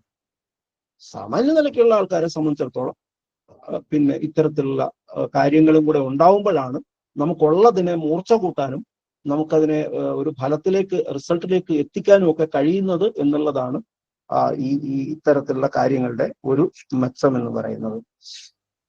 എക്സാമിനേഷന്റെ ഒരു സ്ട്രക്ചറിലേക്ക് വന്നാൽ, പ്രിലിമിനറി എക്സാമിനേഷൻ എന്ന് പറയുന്നത് ഞാൻ പറഞ്ഞു multiple choice objective type questions ആണ്. 100 ക്വസ്റ്റ്യൻസ് ആണ് അതിൽ ഉണ്ടാവുക. ആ 100 ക്വസ്റ്റ്യൻസിൽ പിന്നെ ഒരു ക്വസ്റ്റ്യന് 2 മാർക്ക് വെച്ച് 200 മാർക്കാണ് അതിലുണ്ടാവുക. 2.5 മണിക്കൂർ നേരം നീണ്ടു നിൽക്കുന്ന ഒരു പരീക്ഷയാണ്. ഒരു തെറ്റായ ആൻസറിന് 1 മാർക്ക് ഡിഡക്റ്റ് ചെയ്യും, ഒരു ശരിയായ ആൻസറിന് 2 മാർക്ക് ലഭിക്കും. ഈ രൂപത്തിലാണ് അതിന്റെ സ്കോറിങ് പോകുന്നത്. ഈ രൂപത്തിൽ വരുന്ന പ്രിലിമിനറി പരീക്ഷ അത് ഒബ്ജക്റ്റീവ് ടൈപ്പ് ആണെന്ന് ഞാൻ പറഞ്ഞു. ആ ഒബ്ജക്റ്റീവ് ടൈപ്പ് യഥാർത്ഥത്തിൽ ഒരു സ്ക്രീനിങ് മാത്രം, പരീക്ഷ ടെസ്റ്റ് മാത്രമാണ്. ആ പരീക്ഷയുടെ മാർക്ക് ഒരു സ്ഥലത്തും പിന്നീട് പരിഗണിക്കപ്പെടുന്നില്ല. എന്നാൽ അതിൽ നിന്ന് അടുത്ത ഘട്ടത്തിലേക്ക് കടക്കാൻ സാധാരണ നിലയ്ക്ക് ആ വർഷം നോട്ടിഫൈ ചെയ്ത വേക്കൻസീസിന്റെ 10 ടൈംസ് ആൾക്കാരെയാണ് ഇതിൽ നിന്ന് എടുക്കുക. ഇപ്പൊ 20 വേക്കൻസി നോട്ടിഫൈ ചെയ്തിട്ടുണ്ടെങ്കിൽ 200 പേരെയാണ് ഫസ്റ്റ് റൗണ്ടിൽ നിന്ന് ഈ പറഞ്ഞ ക്വാളിഫയിങ് ആയിട്ടുള്ള പ്രിലിമിനറി പരീക്ഷയിൽ നിന്ന് അടുത്ത ഘട്ടത്തിലേക്ക് തിരഞ്ഞെടുക്കുക. അടുത്ത ഘട്ടം ഡിസ്ക്രിപ്റ്റീവ് ആണ്. അവിടെ 4 പേപ്പറുകളുണ്ട്. പേപ്പറുകൾ ഏതാണെന്ന് ഞാൻ പറയാം. ആ 4 പേപ്പറുകളിൽ നിന്ന് പിന്നെ ഡിസ്ക്രിപ്റ്റീവ് പരീക്ഷ എഴുതിയതിനു ശേഷം അതിൽ നിന്ന് എടുക്കുക ഇന്റർവ്യൂയിലേക്ക് അവൈലബിൾ വേക്കൻസീസിന്റെ ഡബിൾ ആണ്. ഇപ്പൊ ഞാൻ പറഞ്ഞ പോലെ 20 വേക്കൻസിയാണുള്ളതെങ്കിൽ 40 പേരെയാണ് അതിൽ നിന്ന് എടുക്കുക. ഈ 40-ൽ നിന്ന് 20 പേരെ ഒഴിവാക്കി 20 പേരെയാണ് ഫൈനലി സെലക്ട് ചെയ്യുക. ഇതാണ് അതിന്റെ ഒരു രീതി എന്ന് പറയുന്നത്. അപ്പൊ അവൈലബിൾ വേക്കൻസീസിന്റെ 10 ടൈംസ് ആൾക്കാരെ മെയിനിലേക്ക് എടുക്കും. മെയിനിൽ നിന്ന് അവൈലബിൾ വേക്കൻസീസിന്റെ ഇരട്ടി ആൾക്കാരെ ഇന്റർവ്യൂയിലേക്ക് എടുക്കും. ഇന്റർവ്യൂവിൽ നിന്ന് ആ പകുതിനെ കളയും, ബാക്കി പകുതിനെ ഇങ്ങെടുക്കും. ഇതാണ് നമ്മളുടെ ഒരു രീതി എന്ന് പറയുന്നത്. അവൈലബിൾ വേക്കൻസീസിനെ സംബന്ധിച്ച് ഉള്ള ഒരു പ്രശ്നം, ചിലപ്പോ മുൻപൊക്കെ ഉണ്ടായിരുന്ന അത്ര തന്നെ വേക്കൻസികൾ ഈ വർഷത്തിൽ, തൊട്ട് വരാൻ പോകുന്ന വർഷത്തിൽ എത്ര ഉണ്ടാവും നമുക്ക് അറിയത്തില്ല. എങ്കിലും ഈ വർഷം ഇപ്പോ നമ്മളെ വിളിച്ചേക്കുന്ന 25 വേക്കൻസി 7 എണ്ണേ ഉണ്ടായിരുന്നുള്ളൂ. അപ്പൊ അത്തരം ഒരു സാഹചര്യം ഈ വർഷം വരാൻ ചില പ്രത്യേകമായ സാഹചര്യങ്ങൾ ഉണ്ടായിരുന്നു. ചില കോടതി വിധികളും ചില ഹൈക്കോർട്ടുമായിട്ട് ബന്ധപ്പെട്ടുള്ള ചില കാര്യങ്ങളൊക്കെ ഉണ്ട്. സർവീസിനുള്ളിൽ ഉള്ള ചില പ്രശ്നങ്ങളൊക്കെ ഉണ്ട്. അപ്പൊ അവിടെ വേക്കൻസി കുറഞ്ഞു എന്നുള്ള ഒരു കാര്യമുണ്ട്. സാമാന്യ നിലയ്ക്ക് ഇതിന് മുൻപുള്ള അവസരത്തിലൊക്കെ ഞാൻ ഈ പറഞ്ഞ പോലെ 20-നും 40-നും ഇടയ്ക്കുള്ള വേക്കൻസീസ് ആണ് സാധാരണ ഉണ്ടാവുക. അതിനനുസരിച്ചുള്ള റിട്ടയർമെന്റും പ്രൊമോഷൻസും വരും. അപ്പൊ താഴെ വേക്കൻസി വരും. ആ വേക്കൻസിയിലേക്കാണ് എപ്പോഴും എടുത്തുകൊണ്ടിരിക്കാറ്. അപ്പൊ നമുക്ക് ന്യായമായ രൂപത്തിൽ ഒരു 15-നും 25-നും ഇടയ്ക്കുള്ള വേക്കൻസിയാണ് 26-ൽ പ്രതീക്ഷിക്കാൻ പറ്റുക എന്ന് ഞാൻ വിചാരിക്കുന്നു. ഏതാണ്ട് അത്രത്തോളം വേക്കൻസികൾ വന്നേക്കും. പക്ഷെ നമ്മൾ പ്രിപ്പയർ ചെയ്യുന്നത് ഒരു വേക്കൻസി ഉള്ളെന്ന് വിചാരിച്ചു വേണം. അത് നമുക്ക് കിട്ടണം. അങ്ങനെയാണ് നമ്മൾ പ്രിപ്പയർ ചെയ്യേണ്ടത്. വേക്കൻസിയുടെ എണ്ണവും മറ്റു കാര്യങ്ങളും നോക്കണ്ട. ഈ പോസ്റ്റ് നമ്മൾ ആസ്പയർ ചെയ്യുന്നുണ്ടോ, നമ്മൾ അത്രയ്ക്ക് ആഗ്രഹിക്കുന്നുണ്ടോ, ഇത് കിട്ടിയേ പറ്റൂ എന്ന് നമുക്ക് അടങ്ങാത്ത ആഗ്രഹമുണ്ടോ എന്നുള്ളത് മാത്രമാണ് പ്രശ്നം. അങ്ങനെ ഒരു ആഗ്രഹം ഉണ്ടെങ്കിൽ അത് കിട്ടുക തന്നെ ചെയ്യും. അതിനാവശ്യമുള്ള കാര്യങ്ങൾ നമ്മൾ ചെയ്യണം. ഇതില് പ്രിലിമിനറി എക്സാമിനേഷൻ ഞാൻ പറഞ്ഞതുപോലെ 100 മൾട്ടിപ്പിൾ ചോയ്സ് ക്വസ്റ്റ്യൻസ് ആണ്. 100 മൾട്ടിപ്പിൾ ചോയ്സ് ക്വസ്റ്റ്യൻസിൽ പിന്നെ സിവിൽ വിഭാഗത്തിൽ നിന്നുള്ള 40 മാർക്കുകളും പിന്നെ 40 ചോദ്യങ്ങളും, അതുപോലെ തന്നെ ക്രിമിനൽ വിഭാഗത്തിൽ നിന്നുള്ള 40 ചോദ്യങ്ങളും, ജനറൽ നോളജും കോൺസ്റ്റിറ്റ്യൂഷനും റീസണിംഗ് എബിലിറ്റി അങ്ങനെയുള്ള കാര്യങ്ങളിൽ നിന്നുള്ള ഒരു 20 ചോദ്യങ്ങളും അടക്കം 40, 40, 20 എന്നുള്ള രൂപത്തിൽ 100 ചോദ്യങ്ങളാണ്, 200 മാർക്കാണ് ഒന്നാമത്തെ പാർലമെന്ററി പരീക്ഷയിൽ ഉണ്ടാവുക. അപ്പൊ അതിൽ സിവിൽ വിഭാഗത്തിൽ വരുന്ന നിങ്ങൾ ആദ്യം മനസ്സിൽ വെക്കേണ്ട ഏറ്റവും പ്രധാനപ്പെട്ട കാര്യം, ഈ പ്രിലിമിനറി പരീക്ഷയിലുള്ള മുഴുവൻ പേപ്പറുകളും മെയിനിലുണ്ട്. കാരണം കോർ പേപ്പറുകളെല്ലാം പ്രിലിമിനറിയിലുണ്ട്, ആ പേപ്പറുകളെല്ലാം മെയിനിലുണ്ട്. മെയിനിൽ അഡീഷണൽ ആയി കുറച്ചുകൂടി ഉണ്ട്. അതൊക്കെ മൈനർ ആക്ടുകളാണ് മെയിനിൽ ഇനി കൂടാൻ പോകുന്നത്. മേജർ പേപ്പേഴ്സ് എല്ലാം പ്രിലിമിനറിക്ക് ഉള്ളതാണ്. അതുകൊണ്ടാണ് പറഞ്ഞത് പ്രിലിമിനറിക്കുള്ള പ്രിപ്പറേഷൻ ഈ പേപ്പറുകളിൽ നടത്തുമ്പോൾ നമ്മൾ മെയിൻ കണക്കാക്കി ചെയ്താൽ മാത്രമേ നമുക്ക് മെയിനിൽ പിന്നെ സമയം കിട്ടില്ല. നമ്മൾ ക്വാളിഫൈഡ് ആവുകയാണെങ്കിൽ മെയിനിലേക്ക് നമുക്ക് പ്രിപ്പറേഷൻ സമയം വേറെ കിട്ടില്ല. അത് ഈ പറഞ്ഞ പീരീഡിനുള്ളിൽ തന്നെ നടക്കണം. അപ്പൊ മനസ്സിൽ മെയിനിനെ തന്നെ കരുതിക്കൊണ്ടാണ് നമ്മൾ ഈ ചെയ്യുന്നത്. ഏതാണ്? CPC, Indian contract act, negotiable instruments act, transfer of property act, specific relief act, Kerala building lease and rent control act. ഈ പറഞ്ഞ ഇത്രയും 6 പേപ്പറുകളാണ് പാർട്ട് എയിൽ സിവിൽ ഭാഗത്തുനിന്ന് പ്രിലിമിനറി പരീക്ഷയിലുള്ളത്. ഇതെല്ലാം വളരെ പ്രധാനപ്പെട്ട പേപ്പറാണ്, നമുക്കറിയാം. കോർ പേപ്പറുകളാണ്, ഏറ്റവും ബേസിക് ആയിട്ടുള്ള പിന്നെ സ്റ്റാറ്റ്യൂട്ടറി ഇനാക്ട്മെന്റ്സ് ആണ് ഈ പറഞ്ഞതെല്ലാം. അതേപോലെ തന്നെ പാർട്ട് ബിയിൽ നിന്ന് വരുന്നത് CRPC, അതിപ്പോ BNSS ആണ്. ഇന്ത്യൻ പീനൽ കോഡ്, അതിപ്പോ BNS ആണ്. ഇന്ത്യൻ എവിഡൻസ് ആക്ട്, അതിപ്പോ BSA ആണ്. ഈ 3 സ്റ്റാറ്റ്യൂട്ടുകൾ പഴയ സ്റ്റാറ്റ്യൂട്ടുകളിൽ നിന്ന് ഉള്ള വ്യത്യാസങ്ങൾ കൃത്യമായിട്ട് ശ്രദ്ധിച്ചുകൊണ്ട് തന്നെ വേണം നമ്മൾ അതിന്റെ ചെയ്യാൻ. അങ്ങനെയാണ് നമ്മൾ അത് ചെയ്തു കൊടുക്കുന്നതും. അപ്പൊ ആ രൂപത്തിൽ അതിന്റെ മാറ്റങ്ങളെല്ലാം ഉൾക്കൊണ്ടുകൊണ്ട് അതിനെ ഏറ്റവും പുതിയ രൂപത്തിലാക്കിക്കൊണ്ടുള്ള പുതിയ സ്റ്റാറ്റ്യൂട്ടാണ് 3 സ്റ്റാറ്റ്യൂട്ടുകൾ വരിക. അപ്പൊ അത് 3 കൂടിയാണ് ക്രിമിനൽ വിഭാഗം എന്ന് പറയുന്നത്. കോൺസ്റ്റിറ്റ്യൂഷൻ ഓഫ് ഇന്ത്യയെ സംബന്ധിച്ചുള്ള ബേസിക് ഐഡിയാസ്, വളരെ ഇൻഡെപ്ത് ആയിട്ടുള്ള നോളജ് അല്ല, അതിന്റെ ബേസിക്സ് വരുന്ന constitution of India, legal general knowledge, അതുപോലെ തന്നെ റീസണിങ് ആൻഡ് മെന്റൽ എബിലിറ്റി, ഈ 3 ഭാഗങ്ങൾ ചേരുന്ന പാർട്ട് സി 20 ചോദ്യങ്ങൾ ഉണ്ടാവും.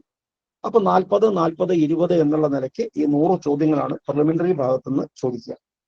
ഈ പ്രിലിമിനറി ഭാഗത്തു നിന്നുള്ള ചോദ്യം ഈ പരീക്ഷ കഴിഞ്ഞു കഴിഞ്ഞാൽ ഞാൻ നേരത്തെ പറഞ്ഞതുപോലെ ഇതിൽ നിന്ന് വേക്കൻസിയുടെ 10 ഇരട്ടി ആൾക്കാരെ മെയിനിലേക്ക് ക്വാളിഫൈഡ് ആയിട്ട് തെരഞ്ഞെടുക്കും. ബാക്കിയുള്ളവരെ പോവാം. എന്നാൽ ഈ ക്വാളിഫൈഡ് ആയ ആൾക്കാരിൽ ഒന്നാമത് ക്വാളിഫൈഡ് ആളും അവസാനം ക്വാളിഫൈ ചെയ്യുന്ന ആളും ഒക്കെ ഒരേ ഫൂട്ടിങ്ങിലാണ് മെയിൻ പരീക്ഷയെ സംബന്ധിച്ചിടത്തോളം. ആദ്യം പ്രിലിമിനറി ഏറ്റവും കൂടുതൽ മാർക്ക് വാങ്ങി ജയിച്ചത് കൊണ്ട് മെയിനിലോ പിന്നീടുള്ള പ്രോസസ്സിലോ പ്രത്യേകിച്ച് മെച്ചമൊന്നുമില്ല. നിങ്ങൾ അകത്താവുക എന്നുള്ളത് മാത്രമാണ് ഈ പരീക്ഷ കൊണ്ട് ഉദ്ദേശിക്കുന്ന കാര്യം. അപ്പൊ നിങ്ങൾ ഇന്നാവുക എന്നുള്ളതാണ് പ്രശ്നം. ഇന്നാവാൻ വേണ്ടിയുള്ള ഒരു സ്ക്രീനിങ് ടെസ്റ്റ് ആണ്, ഒരു ക്വാളിഫയിങ് റൗണ്ട് ആണ് ഈ പറഞ്ഞ പ്രിലിമിനറി പരീക്ഷ എന്ന് പറയുന്നത്.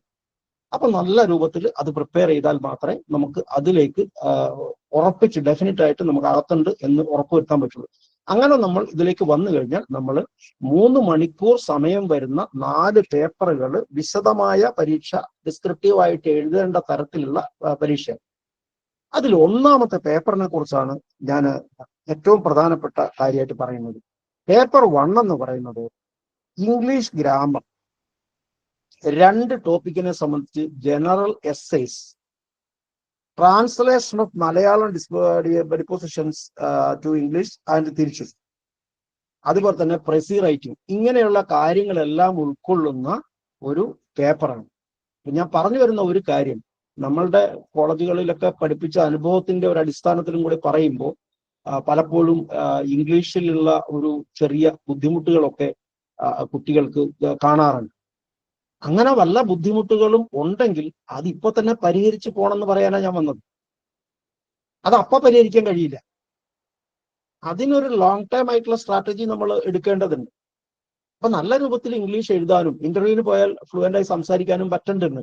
അപ്പൊ ഈ കാര്യങ്ങളൊക്കെ അതിനോടൊപ്പം നമുക്കുള്ള ഡിഫിക്കൽട്ടീസ് എവിടെയാണ്, ഡ്രോബാക്സ് എവിടെയാണ്, നമ്മളുടെ നെഗറ്റീവ്സ് എവിടെയാണ് ഉള്ളതെന്നുള്ളത് നമ്മൾ സ്വയം കണ്ടെത്തി ആ ഭാഗത്തിനെ നന്നാക്കി കൊണ്ടുവരാൻ ആവശ്യമായിട്ടുള്ള കാര്യങ്ങളും കൂടി ഈ പ്രോസസ്സിന്റെ ഭാഗമായിട്ട് ചെയ്യണം.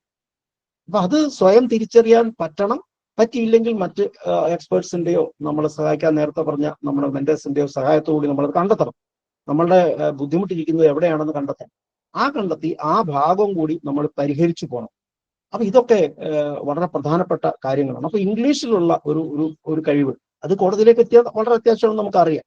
അപ്പൊ അതൊക്കെ പരിഹരിച്ചു പോകണം. ഭയങ്കരമായ ഇംഗ്ലീഷ് നോളജ് ഒന്നും ആവശ്യം, വർക്കിംഗ് നോളജാണ് വേണ്ടത്. അപ്പൊ അത് തെറ്റില്ലാതെ ഇംഗ്ലീഷ് എഴുതാൻ അറിയണം, തെറ്റില്ലാതെ കമ്മ്യൂണിക്കേറ്റ് ചെയ്യാൻ പറ്റണം, കേട്ടാൽ മനസ്സിലാവണം, അങ്ങോട്ട് ആവശ്യത്തിന് പറയാനും പറ്റണം. ഇംഗ്ലീഷുകാരെ പോലെ സംസാരിക്കേണ്ട ആവശ്യമൊന്നുമില്ല. എന്നാൽ മനുഷ്യന് അന്യോന്യം കമ്മ്യൂണിക്കേറ്റ് ചെയ്യാൻ പറ്റുന്ന തരത്തിലുള്ള ഒരു ധാരണയിൽ ഈ കാര്യങ്ങൾ ഒരു വർക്കിംഗ് നോളജ് എന്ന് ഞാൻ പറയും, ഒരു working knowledge of English language, that is what is required. അപ്പൊ അങ്ങനെയുള്ള ഒരു കാര്യത്തിൽ അത് ഉണ്ടാക്കിയെടുക്കണം. എസെൻഷ്യൽ ഈ പറഞ്ഞ ബേസിക് ഗ്രാമറിനെ സംബന്ധിച്ച് ഒരു ധാരണ ഉണ്ടാവും. തെറ്റില്ലാതെ ഇംഗ്ലീഷ് എഴുതുക എന്നുള്ളതാണല്ലോ ഒരു പ്രധാനപ്പെട്ട കാര്യം. അപ്പൊ അതൊക്കെ തന്നെ ഇതിന് ഞാൻ പറഞ്ഞത് ഇതിനൊരു കോച്ചിങ് കൊടുക്കാൻ കഴിയുന്ന കാര്യമല്ല, അതിനൊരു പ്രത്യേക കോച്ചിങ് സാധ്യമല്ല. അപ്പൊ അത് നമ്മൾ അങ്ങനെ ഒരു പ്രശ്നം ഉണ്ടെങ്കിൽ, ഇപ്പോൾ ഇംഗ്ലീഷ് മീഡിയം അല്ലെങ്കിൽ ആ രൂപത്തിലൊക്കെ ഇംഗ്ലീഷിൽ കുട്ടികൾക്ക് ഇപ്പോഴത്തെ കുട്ടികൾക്ക് പ്രത്യേകിച്ചും നല്ല ധാരണയൊക്കെ ഉണ്ട്, അവരത് മാനേജ് കമ്മ്യൂണിക്കേഷൻ ഒക്കെ കുഴപ്പമില്ല. സോഷ്യൽ മീഡിയയും മറ്റു കാര്യങ്ങളൊക്കെ വന്നതിന് ശേഷം അവരൊക്കെ എഴുത്തും ഇതൊക്കെ കൂടുതലുണ്ട്, ലാംഗ്വേജ് ഒക്കെ വലിയ കുഴപ്പമുണ്ടാവില്ല. പണ്ടത്തെയൊക്കെ ആൾക്കാരാണെങ്കിൽ ഇംഗ്ലീഷ് ഒരു പ്രശ്നം തന്നെയായിരുന്നു, പ്രത്യേകിച്ച് മലയാളം മീഡിയം സ്കൂളുകളിലൊക്കെ പഠിച്ചു വരുമ്പോൾ. ഇപ്പൊ അങ്ങനത്തെ വലിയ ബുദ്ധിമുട്ടൊന്നും കുട്ടികൾക്ക് കാണാറില്ല, അവർക്കത് വലിയ പ്രശ്നമില്ല. എന്നാലും വല്ല പ്രശ്നങ്ങളും അത്തരത്തിലുണ്ടെങ്കിൽ അത് ഈ കൂട്ടത്തിൽ ഓരോരുത്തരെ ഇൻഡിവിജ്വലായി അത് പരിശോധിച്ചിട്ട് അത് പരിഹരിച്ച് പോവേണ്ടതുണ്ട്. അപ്പൊ അത് ഒന്നാമത്തെ പേപ്പറിനെ സംബന്ധിച്ച് അതിന് 100 മാർക്കുണ്ട്. അപ്പൊ ആ പേപ്പറിനെ സംബന്ധിച്ച് അത് വളരെ പ്രധാനപ്പെട്ടതാണ്. പേപ്പർ 2 എന്ന് പറയുന്ന സബ്സ്റ്റാൻറ്റീവ് സിവിൽ ലോ ആണ്. അപ്പൊ അത് സിവിൽ ലോയുടെ പ്രധാനപ്പെട്ട സബ്സ്റ്റാൻറ്റീവ് ആസ്പെക്ട്സ് ഒക്കെ വരുന്നതാണ്. നേരത്തെ പറഞ്ഞ വിഷയങ്ങൾ contract act, TP act, limitation act, specific relief act, easements act, building and lease control rent control act, Hindu succession act, Indian succession act, dissolution of Muslim marriage act, ഇങ്ങനെയൊക്കെ വരുന്ന വിഷയങ്ങളും part B ആയിട്ട് court fees and suit valuation act, stamp act, legal service authorities act, Kerala panchayat raj act അതിന്റെ ചില chapters മാത്രം, municipalities act അതിന്റെ chapters മാത്രം, negotiable instruments act, അതുപോലെ തന്നെ രജിസ്ട്രേഷൻ ആക്ട്. അപ്പൊ ഇങ്ങനെ സിവിൽ ലോയുടെ വ്യത്യസ്ത മേഖലകളിലുള്ള പ്രധാനപ്പെട്ട സ്റ്റാറ്റ്യൂട്ടുകളെല്ലാം കൂടി ചേരുന്നതാണ് മെയിൻ പരീക്ഷയുടെ രണ്ടാമത്തെ പേപ്പർ എന്ന് പറയുന്നത്. പൊതുവിൽ ഈ സിവിൽ ആസ്പെക്റ്റിലുള്ള ഒരു പേപ്പറാണ്. സ്വാഭാവികമായിട്ടും മൂന്നാമത്തെ പേപ്പർ ക്രിമിനൽ മേഖലയെ സംബന്ധിച്ചായിരിക്കും. ഇന്ത്യൻ പീനൽ കോഡ്, ഇപ്പോഴത്തെ BNS, ഇന്ത്യൻ എവിഡൻസ് ആക്ട്, ഇപ്പോഴത്തെ BSA, അബ്കാരി ആക്ട്, നെഗോഷ്യബിൾ ഇൻസ്ട്രുമെന്റ്സ് ആക്ടിന്റെ ഒരു ചെറിയ ഭാഗം ചാപ്റ്റർ പിന്നെ എന്താ പറയാ 17 മാത്രം. അതുപോലെ തന്നെ protection of women from domestic violence act, അതുപോലെ തന്നെ പാർട്ട് ബി ആയിട്ട് juvenile justice act, Kerala police act, probation of offenders act, forest act, NDPS act. അപ്പൊ അങ്ങനെ ഏറ്റവും പ്രധാനപ്പെട്ട മേജറും മൈനറുമായിട്ടുള്ള പീനൽ സ്റ്റാറ്റ്യൂട്ടുകൾ ചേരുന്നതാണ് ഈ മൂന്നാമത്തെ പേപ്പർ എന്ന് പറയുന്നത്. അപ്പോ സിവിൽ ആസ്പെക്റ്റും പിന്നെ ക്രിമിനൽ ആസ്പെക്റ്റും വരുന്ന 2 പേപ്പറുകൾ, എല്ലാത്തിനും പിന്നെ ഈ പറഞ്ഞ 100 മാർക്കുകളും ആണ് ഉണ്ടാവുക. അടുത്തത് 4ാമത്തെ പേപ്പർ പ്രൊസീജിയറൽ കാര്യങ്ങളാണ്. പ്രൊസീജിയറൽ കാര്യങ്ങളിൽ നമുക്കറിയാം സിവിൽ പ്രൊസീജിയർ ഉണ്ട്, ക്രിമിനൽ പ്രൊസീജിയർ ഉണ്ട്. അപ്പൊ രണ്ടിന്റെയും ആസ്പെക്റ്റുകൾ പാർട്ട് എയും പാർട്ട് ബിയും ആയിട്ട് പരിശോധിക്കുന്ന തരത്തിലുള്ളതാണ് 4ാമത്തെ പേപ്പറിന്റെ രീതി. അപ്പൊ CPC, civil rules of practice, Kerala civil codes act, പിന്നെ interlocutory application, forming issues, judgment writing വളരെ പ്രധാനപ്പെട്ടതാണ്. ജഡ്ജ്മെന്റ് റൈറ്റിംഗ് അതും ശീലിക്കേണ്ടതുണ്ട്. ജഡ്ജ്മെന്റ് റൈറ്റിംഗിന്റെ ഭാഗം അത് പാർട്ട് എയിലും. പാർട്ട് ബി ആയിട്ട് അതിന്റെ criminal side BNSS, criminal rules of practice, framing of charges, criminal miscellaneous petition, criminal judgment writing. അപ്പൊ ഇത് ഒക്കെ അടങ്ങുന്നതാണ് 4ാമത്തെ പേപ്പർ എന്ന് പറയുന്നത്. അപ്പോ ഈ പിന്നെ 4 പേപ്പറുകളാണ് മെയിൻ പരീക്ഷയെ സംബന്ധിച്ചുള്ളത്. അത് ഡിസ്ക്രിപ്റ്റീവ് ആണെന്ന് ഞാൻ നേരത്തെ സൂചിപ്പിച്ചു. 100 മാർക്കിന്റെ ചോദ്യങ്ങളാണ്. 3 മണിക്കൂറിന്റെ നമ്മൾ സാധാരണ പരീക്ഷ യൂണിവേഴ്സിറ്റിക്ക് എഴുതുന്ന പോലെയുള്ള പരീക്ഷ തന്നെയാണ്. ആ പരീക്ഷ കഴിഞ്ഞു കഴിഞ്ഞാൽ നിങ്ങളെ പേപ്പർ ജുഡീഷ്യൽ ഓഫീസേഴ്സ് ജഡ്ജസ് തന്നെയാണ് നോക്കുന്നത്. അതിന് കുറച്ച് സമയമെടുക്കും. ആ പേപ്പർ നോക്കി റിസൾട്ട് വന്നു കഴിയുമ്പോൾ ഞാൻ നേരത്തെ പറഞ്ഞ പോലെ വേക്കൻസിയുടെ ഡബിൾ ആൾക്കാരെ ഇന്റർവ്യൂവിന് വിളിക്കും. അങ്ങനെ ഇന്റർവ്യൂവിൽ ചെന്ന് കഴിഞ്ഞാൽ ഇന്റർവ്യൂവിൽ എല്ലാ തരത്തിലുമുള്ളതാണ്. ഇന്റർവ്യൂവിനെ സംബന്ധിച്ചിടത്തോളം ഇന്റർവ്യൂവിന് കട്ട് ഓഫ് മാർക്ക് ഉണ്ട്. നിങ്ങൾക്ക് എത്ര മാർക്ക് മെയിനിൽ കിട്ടിയാലും 40% മാർക്ക് ഇന്റർവ്യൂവിന് ലഭിച്ചില്ലെങ്കിൽ നിങ്ങൾ ക്വാളിഫൈഡ് ആവുന്നില്ല. അപ്പൊ ഇന്റർവ്യൂവിന് ഒരു മിനിമം മാർക്ക് റിക്വയർമെന്റ് ഉണ്ട് എന്നുള്ളതും ഒരു വളരെ ശ്രദ്ധിക്കേണ്ട ഒരു പ്രശ്നമാണ്. അപ്പൊ ആ ഇന്റർവ്യൂവിനെയും കൂടെ ഒക്കെ കണക്കാക്കിയിട്ട് ആവശ്യമായിട്ടുള്ള തരത്തിൽ നമുക്ക് ചെയ്യണം. പിന്നെ അത് പിന്നെ മെയിൻ കഴിഞ്ഞിട്ട് ഇന്റർവ്യൂവിന് മോക്ക് ഇന്റർവ്യൂസും മറ്റുമൊക്കെ മെയിൻ കഴിഞ്ഞിട്ട് ചെയ്ത് നോക്കിയാൽ മതിയാവും. ഇപ്പോഴേ മോക്ക് ഇന്റർവ്യൂ നടത്തി ശീലിക്കേണ്ട ആവശ്യമില്ല. പക്ഷേ നമ്മൾ ഇന്റർവ്യൂവിന് വേണ്ടിയിട്ടുള്ള അറിവിന്റെ ഭാഗത്തുള്ള പരിശീലനം അത് ചെയ്തു വെക്കണം. അങ്ങനെയൊക്കെ ഇത് പറഞ്ഞു വന്നത് സിവിൽ സർവീസ് എക്സാമിനേഷനൊക്കെ ആൾക്കാർ കൊടുക്കുന്ന അതിലധികമോ ശ്രദ്ധ വേണ്ട ഒരു പരീക്ഷയാണിതെങ്കിലും നമ്മുടെ കുട്ടികൾ പലപ്പോഴും അതിനെ അർഹിക്കുന്ന ഗൗരവത്തിൽ എടുക്കുന്നില്ല എന്നൊരു അനുഭവവും പരാതിയുമാണ് ഒരു അധ്യാപകൻ എന്നുള്ള നിലയ്ക്ക് എനിക്ക് ഉള്ളത്. അത് എടുക്കുന്നവർക്ക് കിട്ടാറുണ്ടെന്നാണ് നമുക്ക് കാണുന്നത് വേക്കൻസിക്ക് അനുസരിച്ച്. ഇനിയിപ്പോ ഒന്നാമത്തെ വട്ടം കിട്ടിയില്ലെങ്കിൽ നമ്മൾ അങ്ങനെ നിരാശപ്പെടുന്ന കാര്യമില്ല. ഈക്വലി കോമ്പറ്റന്റ് ആയിട്ടുള്ള മറ്റാൾക്കാരും കൂടെ ഉണ്ടാകുമ്പോൾ എല്ലാവർക്കും കിട്ടാനാവില്ല. സ്വാഭാവികമായിട്ടും നമ്മൾ നമ്മുടെ അവസരത്തിന് വേണ്ടി ട്രൈ ചെയ്തുകൊണ്ടേയിരിക്കും. അതാണ് നമ്മൾക്ക് ചെയ്യാനുള്ളത്. ഇതിനകത്ത് പിന്നെ ഏത് കോച്ചിങ്ങിൽ പോയാലും ആരുടെയൊക്കെ സഹായം ഉണ്ടായാലും നമ്മൾ സ്വയം തീരുമാനിച്ചില്ലെങ്കിൽ, നമ്മൾ ഡിറ്റർമിൻഡ് അല്ലെങ്കിൽ, നമ്മൾ അതിനുവേണ്ടി ആത്മാർത്ഥമായി ശ്രമിക്കുന്നില്ലെങ്കിൽ ഒരിക്കലും കിട്ടാൻ പോകുന്നില്ല. അപ്പൊ ഇതാണ് എനിക്ക് പൊതുവിൽ ഇതിനെക്കുറിച്ചൊക്കെ പറയാനുള്ളത്. അപ്പോ ബാക്കി റിട്സിന്റെ കാര്യങ്ങളൊക്കെ റിട്സിന്റെ CEO തന്നെയാണ്, അജയ് സാർ ഇവിടെ ഉണ്ട്. അവരൊക്കെ അതിന്റെ കാര്യങ്ങൾ തീരുമാനിക്കും. ഞാൻ ഇതിനകത്ത് ഒരു ഫാക്കൽറ്റി പൊസിഷനാണ് വരുന്നത്. ക്ലാസ്സുകൾ ആരംഭിക്കുന്ന മുറയ്ക്ക് അത് പിന്നെ ചെയ്യും. സഫിഷ്യന്റ് നമ്പർ ഓഫ് ആൾക്കാർ ഉണ്ടാവുകയാണെങ്കിൽ ആണ് നമുക്ക് ക്ലാസ് തുടങ്ങാൻ പറ്റുക. അപ്പോൾ ഇത്തരത്തിലുള്ള അതിന്റെ കാര്യങ്ങളൊക്കെ റിട്സുമായിട്ട് നേരിട്ട് ബന്ധപ്പെടുക എന്നുള്ളത് മാത്രമേ അതിന് താല്പര്യമുണ്ടെങ്കിൽ എനിക്ക് ചെയ്യാൻ പറ്റുള്ളൂ. പൊതുവിൽ ഈ പരീക്ഷയെക്കുറിച്ചും അതിന് കാണിക്കേണ്ട സീരിയസ്നെസ്സിനെ കുറിച്ചും പ്രിപ്പറേഷന്റെ രീതിയെക്കുറിച്ചും അതിന്റെ സിലബസിനെ കുറിച്ചും അതിൽ പരിശീലിക്കുമ്പോൾ ശ്രദ്ധിക്കേണ്ട കാര്യങ്ങളെക്കുറിച്ചും ഒക്കെയാണ് ഞാൻ പറഞ്ഞത്. ഒരൊറ്റ കാര്യം നേരത്തെ പറഞ്ഞത് ആവർത്തിച്ചുകൊണ്ട് ഞാൻ അവസാനിപ്പിക്കുകയാണ്. നോളജ് ഉണ്ടെങ്കിൽ ബാക്കിയൊക്കെ നമുക്ക് കമ്പാരിറ്റീവ്ലി എളുപ്പത്തിൽ ഉണ്ടാക്കാൻ പറ്റും. അപ്പൊ നോളജ് ഉണ്ടാക്കുക എന്ന് പറയുന്നത് ഒരു ദിവസം രാവിലെ എഴുന്നേറ്റ് അങ്ങ് ചെയ്യാൻ പറ്റുന്ന കാര്യമല്ല. അതിന് അശ്രാന്തമായിട്ടുള്ള ശ്രമം ആവശ്യമുണ്ട്, നിരന്തരമായിട്ടുള്ള പരിശീലനം ആവശ്യമുണ്ട്, അതിന് ഡിറ്റർമിനേഷൻ ആവശ്യമുണ്ട്. അങ്ങനെയൊക്കെ ഡിറ്റർമിൻഡ് ആയി നിന്നാലേ ഉയർന്ന പൊസിഷൻസ് ആയിട്ടുള്ള ഇത്തരം പൊസിഷൻസിലേക്ക് നമുക്ക് എത്താൻ പറ്റും. അപ്പൊ ഇതാണ് എനിക്ക് ഇതിന് ആസ്പിരൻസ് ആയിട്ട് ഉള്ളവരോട് സൂചിപ്പിക്കാനുള്ളത്. നന്ദി. റിട്സിന്റെ രണ്ടാമത്തെ വർഷത്തെ ജുഡീഷ്യറിയുടെ കോച്ചിങ് നമ്മൾ സ്റ്റാർട്ട് ചെയ്യാൻ വേണ്ടിയിട്ട് പോവുകയാണ്. നമ്മൾ ഒരു സർട്ടൻ നമ്പർ ഓഫ് രജിസ്ട്രേഷൻസ് ആയി കഴിഞ്ഞിട്ടുണ്ടെങ്കിൽ നമ്മൾ കോച്ചിങ് സ്റ്റാർട്ട് ചെയ്യും. അപ്പം ജോയിൻ ചെയ്യാൻ താല്പര്യം ഉണ്ടെങ്കിൽ ഡെഫിനറ്റ്ലി നമ്മൾ കോൺടാക്ട് ചെയ്യാം നിങ്ങൾക്ക്. ആൻഡ് ഇതുമായിട്ട് എന്തെങ്കിലും സംശയങ്ങളോ കാര്യങ്ങളൊക്കെ ഉണ്ടെങ്കിൽ ഡെഫിനറ്റ്ലി നമ്മളെ കോൺടാക്ട് ചെയ്യാവുന്നതാണ്. ആൻഡ് ഇത്രയും നേരം ഈ വെബിനാർ ലീഡ് ചെയ്ത ബിജു സാറിന് വളരെയധികം നന്ദി പറയുന്നു. And thank you so much sir. And ഈ ഒരു ഷോർട്ട് സമയത്ത് എത്തിച്ചേർന്ന എല്ലാവർക്കും നന്ദി. Thank you. C you all. Thank you.